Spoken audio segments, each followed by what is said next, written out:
Ada dewa-dewa juga, Bu. Nah, dewa-dewa itu seperti rasul kalau di dalam agama Islam ya. Jadi utusan Tuhan yang diwujudkan sebagai dewa-dewa. Nah, seperti itu ya. Jadi kalau Tuhannya agama Hindu banyak enggak ya? Tuhannya cuma satu. Tadi yang disebutkan Sang Hyang Widi atau Allah ya. Gitu. Terus apalagi mungkin ada pertanyaan? Kenapa? Oh, sesajen mungkin ya? Iya, sesajen. Nah, di agama Hindu, kenapa kok menggunakan sesajen ya, Bu? Kenapa kok apa Tuhannya makan? Ya, kita mempersembahkan pisang, mempersembahkan ayam, kadang ya, banyak buah-buahan. Apakah Tuhannya makan, Bu? Itu kan syirik, Bu. Nah, tidak seperti itu ya. Jadi, kenapa kok kita mempersembahkan? Karena kita mengucapkan syukur. Nah, ucapan syukur ini nggak hanya lewat ucapan syukur melalui tindakan. Nah, kalau mungkin di Muslim sodakoh ya, sodakoh ke masyarakat gitu ya. Nah, ini kita mempersembahkan wujud cinta kasih kita untuk Tuhan. Ya, pertama kita persembahkan kepada Tuhan. Nah, selanjutnya itu biasanya dibagi-bagi ke sesama. Begitu. Jadi terus ada juga kita membagi-bagi ke binatang, ya semut-semut itu kan. Nah, itu kita biasanya ada air gula yang ditaburkan. Nah, itu untuk para semut-semut. Karena kasihan ya semut-semut, nggak ada yang nyariin makan. Nah, kita sebagai umat Hindu, sodakohnya seperti itu, ya amalnya seperti itu. Jadi sesajen itu bukan berarti kita menganggap Tuhan itu makan, ya? Enggak seperti itu. Tetapi wujud syukur kita, cinta kasih kita kepada Tuhan, kita persembahkan yang terbaik, ya, buah-buahan yang terbaik, makanan yang terbaik, sebagai wujud terima kasih kita karena diberikan kehidupan, diberikan hidup layak, diberikan rezeki, ya. Nah, seperti itu. Mungkin caranya saja yang berbeda. Kalau di Muslim mungkin dengan berdoa, dengan amal, ya seperti itu ya. Kalau di Hindu menggunakan sama seperti itu. Terus kemenyan. Kalau kemenyan sebenarnya kalau di Hindu nggak pakai ya. Kalau kemenyan itu hanya untuk ritual-ritual khusus. Nah, yang biasa kita pakai adalah dupa. Kenapa kok pakai dupa, Bu? Kok kayak mengundang roh-roh halus, mengundang jin atau mengundang hal-hal yang tidak kasat mata, tidak seperti itu. Nah, dupa itu kan harum, rata-rata dupanya harum ya, jarang kalau dupanya yang nggak harum. Nah, harum itu adalah simbol dari Tuhan, jadi kita menyimbolkan Tuhan sebagai yang harum-harum, ya. Tuhan suka yang harum-harum. Kita pun juga suka kan. Nah, saya juga pernah melihat di TV ya, di YouTube itu orang-orang Mekah juga membakar wewangian, yang membakar wewangian. Nah, apakah itu syirik? Enggak ya, enggak. Karena suka wewangian, kita suka wewangian. Loh, kalau tempat untuk ibadah kita bau, nggak enak gimana? Nggak nyaman ya? Nggak nyaman kan? Nah, kalau wangi itu kan nyaman, seneng gitu ya. Terus wewangian itu kan membuat rileks. Nah, biasanya kalau terapi spa, ada yang mungkin pernah spa, itu menggunakan wangi-wangian, ya kan? Aroma-aroma terapi, ya kan? Itu bisa menenangkan pikiran.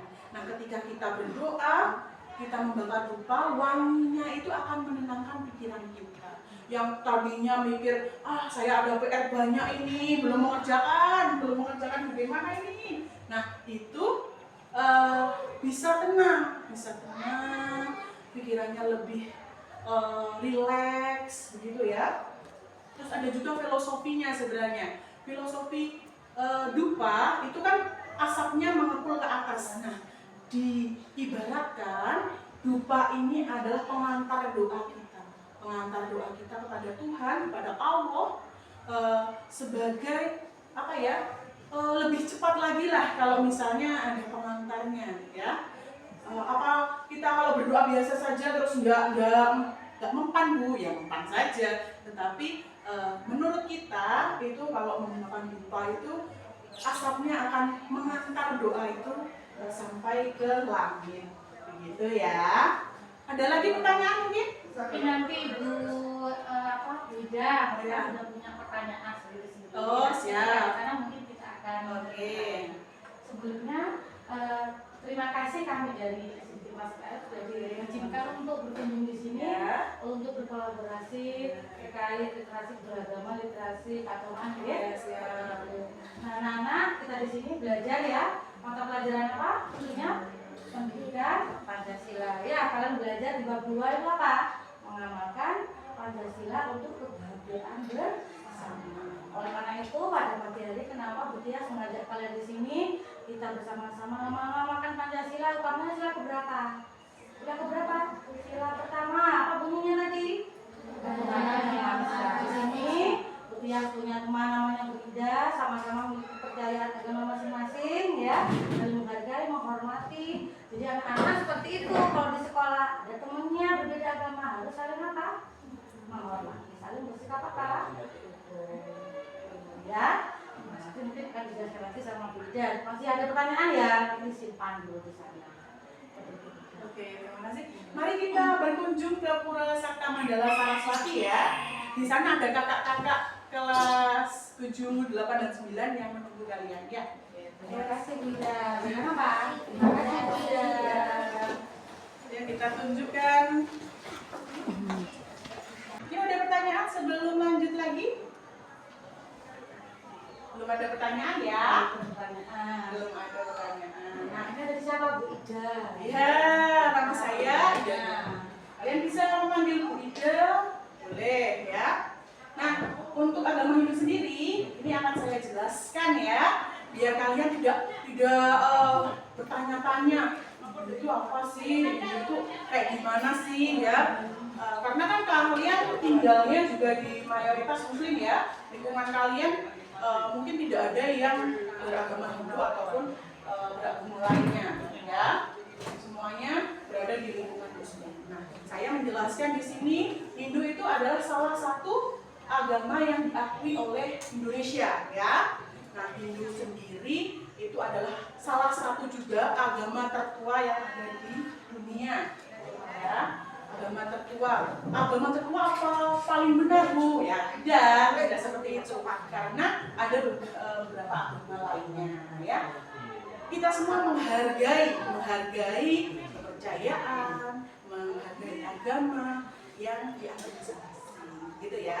Nah, Hindu sendiri awalnya itu asalnya dari negara India sana ya, dari India, lalu pada zaman dahulu disebarkan ke Indonesia.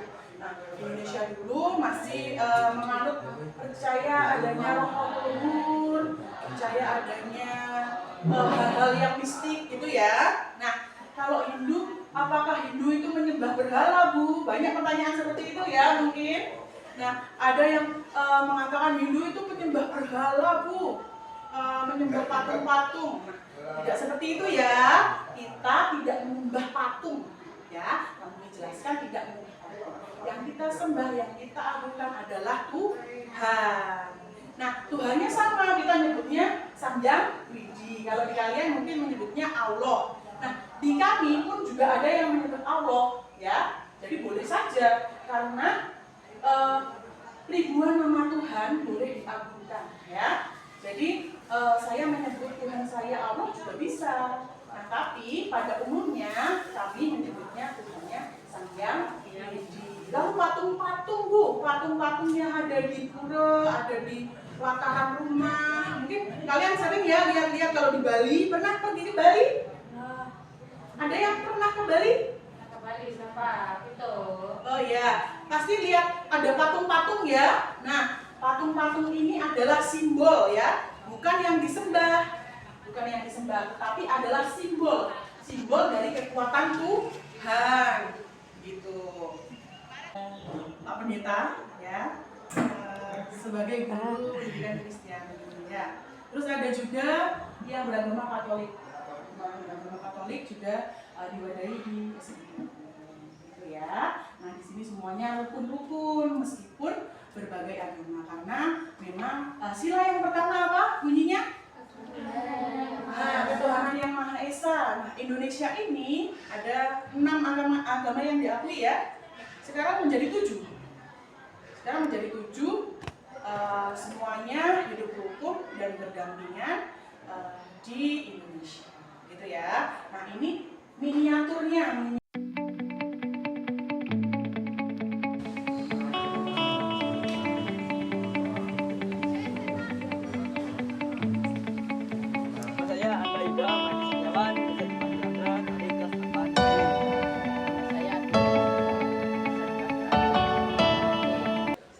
Indra Prasta Darmawan, bisa dipanggil Rasta dari kelas 8A.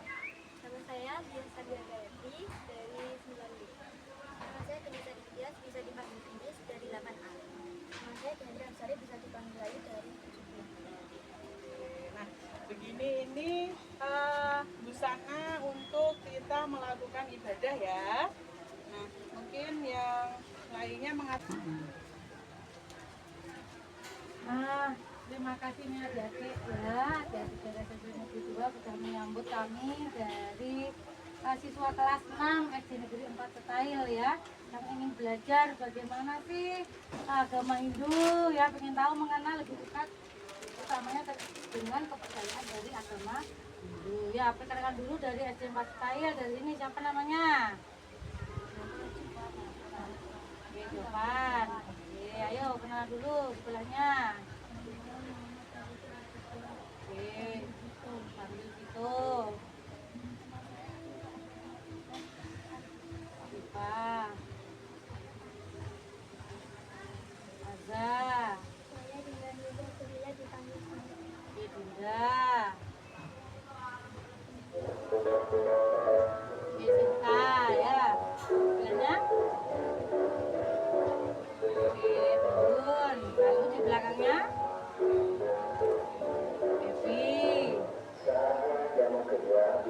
Iya, Risma. Zahra. Soalnya kecil ya, soalnya kasih masih malu-malu ini. Kalau masnya sudah besar-besar. Nanti soalnya ada semut-semut, ya semut-semut karena malu. Karena baru pertama kali anak-anak ya masuk di pura ini. Apa namanya? Ini namanya apa? Pura. Ya, walaupun masih miniatur tapi sudah mewakili pura seperti itu. Namanya tadi pura apa? Masih ingat? Pura apa? Coba ceritanya ke mbaknya. Namanya pura apa mbak? Pura Sakta Mandala. Oke, ya jadi anak-anak seperti ini suasana kalau masuk ke pura ya. Nah mungkin tadi ada pertanyaan ya yang masih disimpan oleh kalian. Mungkin silakan Arisma yang mau tanya. Nanti kakak-kakaknya yang akan jawab ya. Jawab, ayo. Ada benar yang salah loh ya, nggak usah tegang. Ayo Risma. Yang mau tanya? Beri siapa dulu? Ayo. Arti reinkarnasi dalam Hindu itu apa? Reinkarnasi itu adalah kelahiran yang berulang. Di kepercayaan agama Hindu itu disebutnya punar bawa. Nah, punar bawa ini tergantung manusianya. Kalau manusianya senantiasa berbuat baik, tidak pernah melakukan dosa, itu tidak akan terreinkarnasi atau tidak mengalami punar bawa, tetapi langsung moksa. Nah, tujuan agama Hindu itu bukan surga dan neraka ya, tetapi adalah moksa. Kalau moksa apa kak? Ya, pencapaian tertinggi, bersatunya sang diri ini kepada Tuhan. Kan semua asalnya dari Tuhan. Nah, bersatu dengan Tuhan. Gitu. Ada lagi mungkin dari adik-adik Pertanyaannya ya. Bilang apa? Terima kasih, jangan lupa. Pepi, pertanyaanmu apa?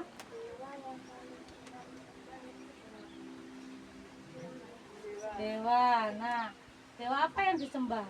apakah menyembah dewa di agama Hindu? Bisa dijelaskan mungkin ya, karena kan Dewa-dewa yang disembah. sepengetahuan adik-adik agama Hindu menyembah dewa ya, banyak dewa seperti itu.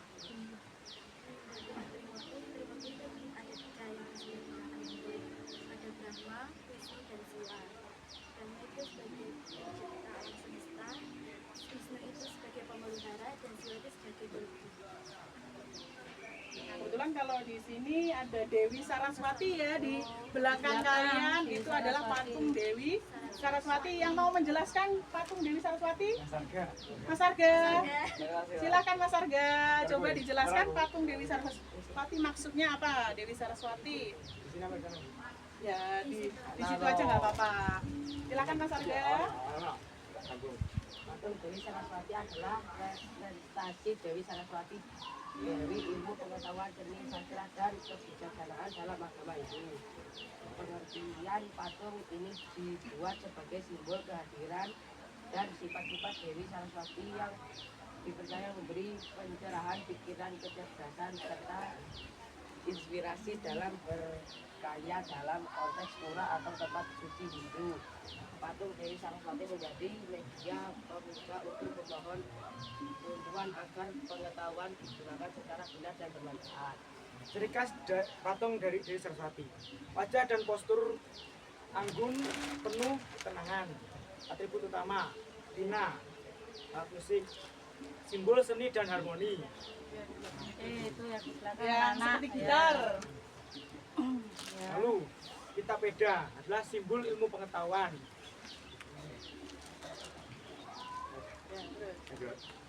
Dan tasbih atau asmala, simbol meditasi dan kedisiplinan spiritual.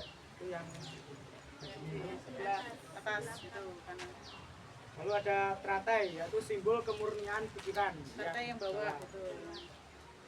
Bawahnya. Lalu ada lagi yaitu wahana, angsa atau merak melambangkan kebijaksanaan dalam membedakan benar dan salah. Itu angsa yang Oh, dulunya apa ya?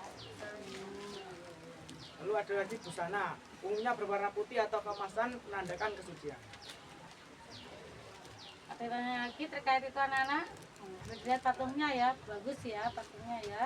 Namanya patung Saraswati ya. Membawa apa tadi? Gitar ya, bawa gitar. Ya, gitu. Nanti anak-anak juga harus mencatat ya. Kalau dari gini nanti harus mencatat apa-apa yang kalian tadi sudah pelajari terkait sama ini tadi. Ya. Oke, ada pertanyaan lainnya mungkin. Cinta, Sin. Kain, Oh, kain ini. iya, kain sebelum Wastra. masuk ke pura. Oh, Wastranya. Makanya apa? Nah, saya yang akan menjelaskan ya. Kain wastra atau biasa di pohon-pohon nemu kain polang ya. Kain kotak-kotak yang kayak di pohon depan itu di depan sana kita juga ada kain kotak-kotak ya, seperti di depan juga di pelinggih depan itu ada juga kain kotak-kotak, ada kain kuning, kain putih. Nah, kalau kain kotak-kotak itu melambangkan Ruwa Bineda. Ruwa Bineda itu hitam putihnya kehidupan ya. Jadi di dalam kehidupan ini ada senang, tapi juga ada sedih ya. Nah, itu saling bersinergi, saling berketerkaitan begitu. Jadi Ruwa Bineda itu adalah hitam putihnya kehidupan. Ya, seperti yin dan yang seperti itu ya. Ada lagi? ada lagi coba. Lagi-lagi coba, Pak. Tradisi agama Hindu yaitu Weda. Ya. Ya, depannya. Kemarin kan sudah Ya, dijelaskan. dibagi menjadi dua yaitu Sruti dan Smriti. Foto tuh. Ya, apa? Ya. Kitab utamanya Weda, ada banyak ya tingkatannya ternyata. Sruti dan Smriti. Kalau Sruti itu adalah wahyu Tuhan secara langsung. Jadi kitab-kitab wahyu yang secara langsung diturunkan oleh Sang Hyang Widi, oleh Allah kepada kita itu namanya Sruti, Weda Sruti. Nah, ada juga Weda Smrti. Weda Smrti ini adalah hukum Hindu. Jadi yang mengatur tatanan kehidupan ini adalah Weda Smrti. Tetapi tuntunan utamanya tetap Weda, tetapi ya itu dibagi dua jalur. Jadi biar tidak tidak salah. Nanti Weda Sruti digunakan untuk hukumnya. Ada hukum yang mengatur sendiri. Gitu. Terima kasih. Ada lagi. Itu ada pertanyaan gitu. Ada. Afifah. Ada. Bun. Sudah Bun ya. Zahra sudah. Ada pertanyaan.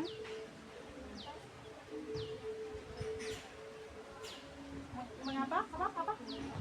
Yang perang. Kenapa sapi dimuliakan oleh Hindu? Ini ada di kitab Purana.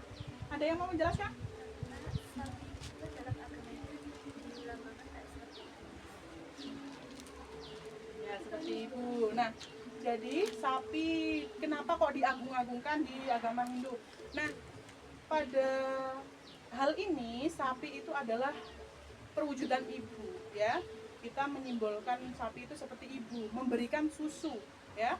Banyak sekali sekarang bahkan hampir keseluruhan itu menggunakan susu sapi ya untuk minuman. Nah, itu berarti ketika kita menyusu kepada sapi itu berarti kan sapi adalah bukan berarti sapi secara harfiah ibu kita, tetapi simbol dari ibu karena menyusui.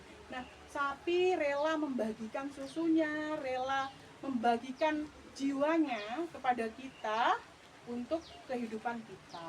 Gitu. Mungkin jelas? Sudah? Jelas. Oke, terima kasih. Ada lagi yang bertanya, Nana? Indah? Nanti biar gak kepikiran di rumah nanti. Pikiran di rumah. Nanti. Kenapa Bu kemarin kita gak bisa jawab. Mumpung kita di sini anak-anak ya, kita belajar bersama. Belajar saling menghargai, rukun ya utamanya itu. Jadi jangan sampai ada yang bully-bulian terkait agama. Mungkin bertanya tentang Ganesha, kenapa Nah, kok ada patung ya. patung Ganesha itu berwujud gajah? Gajah. Kenapa itu Mbak? Ada yang mau menjelaskan? Oh, Mbak Dias, silahkan Mbak Dias. Dewa Ganesha di dalam agama Hindu adalah dewa yang dikenal sebagai dewa pengetahuan, kebijaksanaan, penghalang rintangan, pelindung, dan dewa yang menolak bala. 4 lengan dari Dewa Ganesha melambangkan 4 aspek diri manusia, seperti pikiran, kecerdasan, ego, dan hati nurani. Seekor tikus ini melambangkan kemampuan untuk mengendalikan keinginan dan nafsu. Bentuk tubuh Ganesha juga memiliki makna tersendiri. Kepala gajah melambangkan kecerdasan, kebijaksanaan, dan kekuatan. Telinga gajah yang lebar menunjukkan kemampuannya untuk mendengarkan dengan seksama. Hal ini menjadikannya sosok yang ideal untuk membimbing dalam mencari ilmu. Dilanjutkan oleh belalai Ganesha yang menyentuh atau masuk ke dalam mangkok ilmu pengetahuan, melambangkan bahwa ilmu pengetahuan itu tiada batasnya. Dan gading Ganesha yang patah itu digunakan sebagai pena untuk menulis, untuk menunjukkan kemampuan menyampaikan ilmu pengetahuan. Dan perut Ganesha. Kenapa sih perut Ganesha kok buncit? Karena perut Ganesha itu melambangkan sebuah kemakmuran dan kepenuhan alam semesta.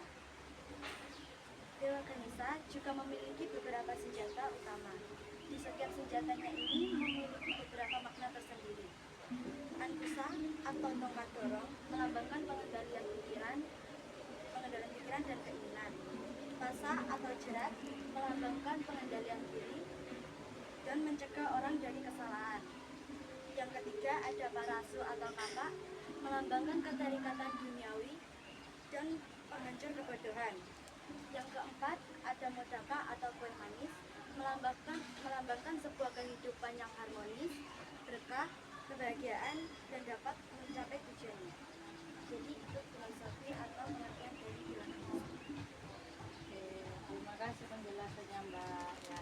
Sekarang Bu Tias yang bertanya ini, Bu Tias juga penasaran Pak, di hari raya agama Hindu itu itu nyepi yang paling besar ya. Ada nyepi, apalagi anak-anak kuningan, apalagi yang kalian tahu. Ya Saraswati termasuk ya. Nah, kalau ketika nyepi, gitu, kata sepi, apakah menyendiri, apa dalam rumah, apa berpuasa seperti Mas Muslim, bagaimana? Jadi ingin tahu sama adik-adik. Kalau hari yang nyepi, kegiatannya apa? Kalau di rumah? Masnya mungkin. Jadi pengen tahu Bu, karena kemarin ada yang tanya ke Putias, ya kenapa Putias harus ke sini? Ya ada yang tanya Putias, kok nyepi itu apa harus sepi? Apa puasa juga Bu? Nah itu makanya sekarang penjelasan dari Mas. Gimana Mas? Juga yang menjelaskan. Ini jelasannya kalau waktu nyepi gimana gitu. Ya, Ya nyepi kegiatannya gimana? Puasa. Oh, berpuasa. Sahurnya jam berapa? Sahurnya? Ya kalau di sini kan 24 jam itu mulai dari jam 12 sampai jam 12 pagi. 12 malam ya, sampai 12 siang. 12 12 malam. malam, oh, 24 jam. 24 jam, bukan 12 ya, ingat-ingat. Lalu ada 4 data penelitian yaitu Amati karya. amati karya tidak boleh bekerja, amati geni tidak boleh menyalakan api, terus amati kelangsungan tidak boleh keluar, Tidak lelanguan itu bersenang-senang. ya tidak boleh bersenang-senang, lalu amati Lelungan. lalungan tidak boleh Pergi. ya pergi atau keluar. Ya, tidak boleh Hebat ya, 24 jam. Ya, Muslim 24 aja jam berapa jam untuk berdiam anak-anak? diri. Ya. Nggak boleh HP-an, nggak Nggak boleh nonton boleh. TV. Kalau Ya. kalian masih berpuasa, masih bisa apa? HP-an, ya TV. Nggak boleh, Ya. ya. Karena Itulah bedanya. 24 jam itu kita merenungkan diri. Selama 1 tahun itu apa saja yang kita sudah perbuat, apa saja yang melukai, mungkin melukai hati temannya, melukai binatang-binatang lain, melukai tumbuhan. Nah itu kita renungkan bersama karena semua yang ada di bumi ini, semua yang ada di alam semesta ini adalah ciptaan Tuhan. Menarik ya, anak-anak ya ternyata ya. Kita baru tahu karena kita pikirnya kalau sudah nyepi itu puasanya mungkin sama. Ternyata 24 jam nggak boleh menghidupkan kompor, nggak boleh makan dan sebagainya, nggak boleh bersenang-senang, nggak boleh lihat TV. Seperti itu ya. Ada lagi anak-anak yang ditanyakan. Ini kalau Putih tertarik ini Bu. Ini untuk pura sendiri dibangun tahun kapan? Untuk Pura Sakta Mandala Saraswati ini dibangun di Februari 2025. Baru. Ya baru sekali ini ya, masih new. Maksudnya dari pemerintah. Bukan, ini adalah swadaya dari masyarakat Hindu yang ada di lereng Raung, dari Kecamatan Sempu, Kecamatan Genteng, Kecamatan Glenmore, ada Kalibaru juga ikut, Sombon juga ikut. Jadi ada 5 kecamatan yang membangun di sini dan ini murni dari umat, bukan sekolah sama sekali tidak memberikan dana, ya dananya semua dari umat. Sekolah hanya ketempatan saja. Ini Hanya adalah ya, titipan dari umat yang ada di lereng. Tapi siapapun boleh beribadah di sini. Boleh, silahkan. Oh ya, jadi ada saudaranya ya, anak-anak yang berbeda agama mau beribadah di mana di sini? Kalau pondok kejauhan bisa di sini ya. Mungkin saudaranya yang jauh, yang beragama Hindu sedang berada di sini, boleh diantar ke sini. Kita selama di sini pokoknya di jam-jam tertentu ya, maksudnya jam 7 sampai jam 5 sore biasanya kita buka. Tapi kalau misalnya mau ibadah malam boleh, silahkan menghubungi saya ataupun menghubungi kepala sekolah juga boleh. Ya, Untuk umum boleh. untuk umum boleh. Nah berarti ini gotong royong dari siswa sini ya? Ya, Kita untuk gotong royong. tiketnya atau apa? Ini Iya. ada Kita bersih-bersihnya juga semuanya dari siswa. Nah, Bu Tahlia tadi ada itu Dipa itu Iya. apakah setiap hari? Ya, setiap hari. Ada petugasnya ya, Iya. sendiri ya, jadwal. Jadwalnya biasanya yang ikut jam pelajaran terakhir biasanya. Oh, seperti itu. Ya, jam 12 siang itu kita mulai menyalakan pagi. Kita juga ada rutinitas sembahyang pagi. Itu karena biasanya harusnya jam 6 ya, maksudnya di antara jam 6 ya. Tapi kita karena di sekolah itu mulainya kegiatan belajarnya jam 7, sehingga kita biasanya menyalakan dupanya jam 7. Ada berapa siswa Bu yang beragama Hindu di sini? Yang beragama Hindu di sini ada 41 siswa. Wah, ini perwakilan ini ya, Ini perwakilannya kakak-kakak ini. kelas seperti itu ya. Oke. Ternyata seru sekali ya di sini juga, berarti sekolah moderasi seperti itu tadi ya Bu. Cuma di sini gereja enggak ada ya? Gereja belum dibangun, tapi Ada rencana? ya kegiatan pembelajarannya biasanya kita ada ruang khusus. Oh, gitu. Ruang khususnya ada. Kita pun kegiatan pembelajaran tidak di sini Bu. Oh, iya, Kita iya. pembelajarannya tadi yang di depan kantor itu tadi yang terbuka, ruang terbuka. Nah, kita biasanya di sana untuk pembelajaran. Di sini hanya untuk ibadah. Saya pikir pembelajaran juga di sini. Oh Enggak tidak, ya? karena nanti takutnya ada yang berhalangan. Ya, kalau berhalangan itu kalau masuk ke pura akan sedikit mengurangi kesucian pura. Anak-anak ya sih nggak sembarangan orang seperti Ya, seperti masuk ke masjid, ya, ya. yang berhalangan juga tidak Ya, terima. nggak boleh masuk. Nah, kalau makna bunga sendiri apa itu Mbak? Untuk mempercantik diri. Mudah ingin tahu itu apa. Simbol untuk harum ya. Bunga itu harum dan indah. Nah, itu kita menyimbolkan Tuhan itu indah dan harum. Itu. Apalagi anak-anak silakan dilihat ya. Ini tadi masih tegang ini dipikir karena kebetulan SD kami kebetulan hari ini karena kesibukan kemarin kegiatan Agustusan, di sela-sela itu kita belajar di sini ya. Namanya adik-adik masih SD ya, lihat mbak-mbaknya masih malu-malu ya, makanya lebih tegang. Mungkin ada yang mau sekolah di sini besok ketika sudah Siapa yang sekolah lulus. di sini? Tadi siapa bilang? Siapa angkat tangan? Boleh. Ayo. Boleh daftar Malu-malu. ke sini. Oh, boleh. Nah, Silakan ya. ya, daftar ya. Daftar. Silakan nanti ada pendaftaran, silakan daftar. Harus tentunya nilainya harus bagus ya Bu. Ya, Belajar. nilainya yang bagus. Kemarin kakak-kakak kelasnya mungkin ada yang sudah bersekolah di sini ada. juga ya. Nah, ya di sini mewadahi semua agama diwadahi dan difasilitasi. Bu mau tanya juga. Ya. Saya pikir tadi pembelajarannya di sini sembahyang dulu baru di sana enggak ya? Ibadah hanya untuk pagi. Ya, pagi sama siang. Oh, pagi dan siang. Ya. Ya untuk menyiapkan apa ibadahnya apa saja Bu yang selain apa sesajen ya namanya bukan? Banten kan Oh, ya, Banten sesaji. Lagi pasti harus menyiapkan itu dulu ya. Iya, disiapkan biasanya dari rumah kita bawa masing-masing terus dihaturkan. Kita biasanya bawa bunga ya, canang, Oke, terima kasih. Ada lagi anak-anak mungkin supaya nggak supaya bisa Ya, nggak tanya ke Bu Tias. ya tanya-tanya sama mbaknya biar nggak begitu tegang ya. Kalau takut sama Bu Ida ini kayaknya galak sekali ya, orangnya tinggi besar ini pasti galak ini ya. Besar tapi cantik tapi semangat. Semangat, iya.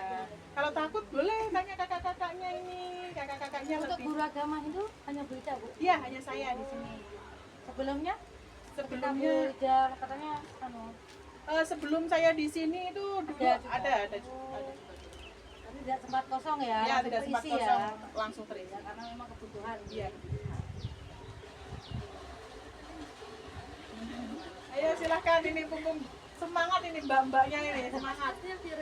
Ya, boleh keliling-keliling ayo berdiri semua. Oh, keliling-keliling. Terakhir nanti foto ya Bu. Mas mau menunjukkan ini. Ayo berdiri, tasnya taruh bawah, tasnya taruh bawah. Ini ditunjukkan ini apa aja Mas yang ada di dalam. Ayo Mbak Ayu.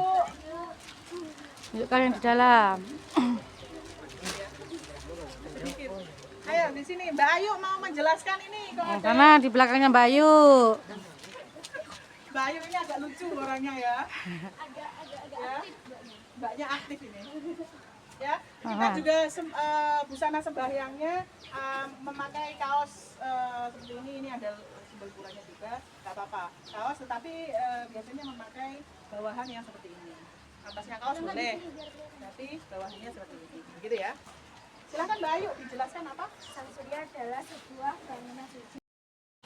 Iya. Ya, Salah satunya yang ini ya ditunjukkan ya. ya. Silakan. Sangga Surya adalah sebuah bangunan yang melambangkan istana tempat bersemayam. Saudara Surya atau Surya dewa matahari yang menjaga keseimbangan keadilan alam. Sini biar nggak empuk-empuk. Sini. Sangga Surya biasanya ditempatkan di pekarangan. Dalam pembangunannya, Sangga Surya memperhatikan arah mata angin. Umumnya menghadap ke arah barat, agar saat bersembahyang umat menghadap ke timur atau utara, jangan seperti orang Hindu atau kepala. Dari Sang Hyang Surya atau matahari. Kita menyebut matahari adalah surya, ya. Terus ada lagi masnya mungkin Mas Andra mau menjelaskan yang mana? Ini Panglurah, bangunan Pak Panglurah. Lurah, silakan Mas Andra. Bangunan Panglurah sebagai istana atau tempat bersemayam para leluhur yang telah didirikan, khususnya Sang Catur Sana. Selain itu, bangunan Panglurah juga dianggap sebagai perlindungan dan penjaga kekuatan negatif atau buta kala, serta sebagai perantara antara manusia dengan dewa. Lalu Gak apa-apa dilihat, Gak gak apa-apa. apa-apa. Catatannya Mas. Catatannya. dan bangunan Panglurah ini melambangkan perlindungan, perantara, penghormatan kepada leluhur dan kekuatan spiritual. Ya, jadi penghormatan kepada leluhur kita. Leluhur itu siapa? Leluhur itu orang tua, kakek, nenek, buyut, itu namanya leluhur ya. Jadi leluhur itu biasanya yang sudah meninggal, yang kita sebut leluhur itu biasanya yang sudah meninggal. Nah, kalau yang masih hidup, apakah boleh disebut leluhur? Ya, sebenarnya boleh saja, tetapi lebih etisnya ketika menyebut leluhur itu yang sudah meninggal. Sama seperti di Islam kalian ya, apa itu kalau ngaji dikasih amplop apa namanya itu? Apa jenis mirip? Nah, kirim marwah, nah, kirim seperti marwah. itu. Nah itu ya didoakan. Ditulis nama-namanya ya, kakek-kakeknya siapa yang sudah meninggal. Seperti itu namanya kalau di dalam agama Hindu tadi apa? Iya. Air suci Tirta, biasa Oh. disebut Tirta. Iya, Tirta. Tirtanya ini sedang tidak ada Airnya ya. air khusus atau bagaimana, Bu? Airnya air khusus, air yang didoakan. Oh, gitu. Ini kita ini biasanya ada dua ya, Panglukat sama Wasupada ya. Panglukat itu biasanya sebelum sembahyang. Nah, kalau Wasupada itu yang sudah disembahyangi. Jadi ada dua tirta ya. Berarti itu yang disembayangi air suci maksudnya. Ya, gitu air suci ini sudah disembayangi semua, tetapi ini fungsinya kalau yang Panglukat itu untuk sebelum sembahyang. Kalau yang Wasupada itu untuk setelah sembahyang, begitu ya. Kita kalau Wasupada biasanya disimpannya di Padma, nih di atas ini disimpannya, gitu. Terus ada lagi mungkin dari Mas Arga apa yang mau dijelaskan mungkin? Sudah. Mas Rasa? Sudah. Siapa lagi yang sini? Ini apa? Siapa yang mau menjelaskan? Rasta. Andra apa Rasta? Saya sama Arga, Bu. Oh. Ayo, silahkan ya. Ayo biar nggak penasaran. Yang itu, yang Masuk. sebelah situ. Ayo Mas. Ya masih penasaran ini adik-adiknya ini. Penasaran nih. Mas Arga. Apa dijelaskan Mas Arga yang sebelah sini Mas Arga? Boleh dibaca Mas Arga biar enggak. Kalau bangunannya sama ya Bu ya atasnya ya. Ya. Seperti yang kayak di Candi Borobudur itu. Iya, Stupa ya. Oh, itu namanya stupa anak ya yang ke Bali, kok ke Bali kemana ke Ke Jogja, Borobudur. Borobudur stupa namanya. Kenapa Mas Arga? Nah, Mas Arga. Itu adalah istilah dalam budaya dan agama Hindu di Bali yang merujuk pada daya spiritual atau kekuatan karisma yang membuat seseorang mampu menampilkan karya, ucapan atau tindakan dengan pesona, keyakinan dan wibawa yang memikat hati orang lain. Langsung dianggap sebagai anugerah suci dari Ida Sang Hyang Widi-Wasa yang membuat seseorang memiliki kemampuan luar biasa baik dalam seni, kepemimpinan maupun pelayanan ritual. Ciri orang yang memiliki taksu yaitu perkataannya meyakinkan dan menginspirasi, karyanya begitu menyentuh hati dan bernilai luhur, tetap mampu membawa suasana harmonis dan positif, lalu dihormati tanpa paksaan karena pancaran wibawa alami. Dalam kepercayaan Hindu Bali, taksu sering dipelihara dan ditumbuhkan melalui sembahyang, tirta atau air suci, upacara taksu dan menjaga perilaku sesuai dharma. Ya, terima kasih. Taksu atau biasa profesi profesional. Profesional. Ya, Pak. jadi kalau sebagai guru profesional kita kan ada apa ya sertifikatnya Iya, ya. betul. Nah ini adalah untuk orang-orang yang profesional. Nah ini dipuja. Ya. Nah, itu anak-anak tadi ya sudah banyak pengetahuan kita terkait agama kepercayaan agama Hindu dari kakak-kakak yang gandeng-gandeng dan cantik-cantik ini ya tadi. Terima kasih penjelasannya kepada Bu Ida selaku guru agama Hindu yang sudah memberikan kesempatan kami untuk mengenal lebih dekat ajaran agama Hindu supaya kami di sini apa tidak bertanya-tanya kok agama Hindu piye nyepinya. Nah, Bu Ida juga di kelas ada mata pelajaran Pancasila. Kalau ditanya, Bu, kalau agama lain gimana ibadahnya? Kalau Islam sholat, kalau agama lain bagaimana? Nah, sekarang anak sudah paham ya bagaimana untuk agama Hindu bisa beribadah di dalam tempat ibadahnya masing-masing. Intinya apa? Kita dalam satu bangsa banyak apa? Banyak agama. Ada berapa agama yang diakui? Ada berapa? Ada 6 apa 7? 7 sekarang. Ya. Aliran Ada berapa? kepercayaan baru. Yang pertama apa? Islam, Kristen Protestan, Kristen Katolik, Hindu, Buddha, Konghucu. Konghucu. Ya, yang terakhir Hidat, Aliran kepercayaan. aliran Nah, kepercayaan. sekarang sudah diakui. Sudah diakui. Ya, aliran kepercayaan masing-masing seperti itu. Nanti kita belajar lagi. Nah, terus tujuannya apa? Kita belajar di sini ternyata saudara kita ini banyak sekali ragamnya ya. Jadi harus saling apa, anak? Hidup rukun, saling menghormati, menghargai, jangan sampai itu ya membuli temannya yang agamanya berbeda ya, tidak boleh itu. Ya, tapi harus saling diajak apa bermain ya, diajak untuk kerjasama. Oke, Bu Ida mungkin untuk sesi terakhir bisa foto bersama ya. Oh, boleh, silahkan. Di mana Bu?